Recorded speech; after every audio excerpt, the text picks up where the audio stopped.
আসসালামু আলাইকুম বন্ধুরা, সবাই কেমন আছেন? আসলে আমি তেমন একটা ভালো নাই।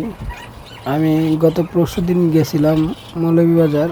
আর মৌলভীবাজার থেকে আসার সময় তেলিয়াপাড়া চা বাগানে আমারে কিছু সংখ্যা ডাকাইত আক্রমণ করা অবস্থায় আমার গাড়িতে তেলিয়াপাড়া চা বাগানের বড় ম্যানেজার ছিল লিটন সাহেব, আর দুইজন স্টাফ ছিল।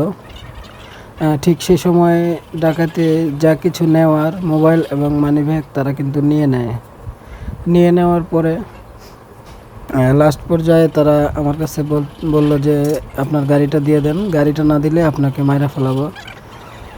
ঠিক ওই মুহূর্তে আসলে আমার কিছু করার ছিল না, তো আমি আসলে গাড়িটা দিয়ে দিছিলাম। আর গাড়িটা দিয়ে দেওয়ার পরে দেখলাম গাড়িটা তারা এক সাইড থেকে ঘুরায় আরেক সাইডে ঘুরাইয়া তারা গাড়িটা নিয়ে চলে যেতেছিল। ঠিক সেই সময় আমি দৌড় দিয়ে যাওয়ার পরে আমার গাড়ির যে স্টারিংটা আছে এই স্টারিংটা ধরে একটা মোচড় দেই।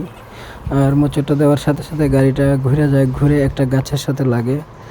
গাছের সাথে লাগার পরে আমার গাড়িটা অনেক ক্ষতি হয়ে যায়। ক্ষতি হওয়ার পরেও গাড়িটা একটা ড্রেনে পড়ে আসলে গাড়িটা আর নিতে পারে না। গাড়িটা না নেওয়ার কারণে তারা আমাকে খুব চাকু দিয়ে আহত করে। আসলে আমি যে বাইচে আছি এটা হয়তো ময় মুরব্বী বা মা বাবার দোয়ার কারণে আমি বাইচে আছি। সবাই আমার জন্য দোয়া করবেন।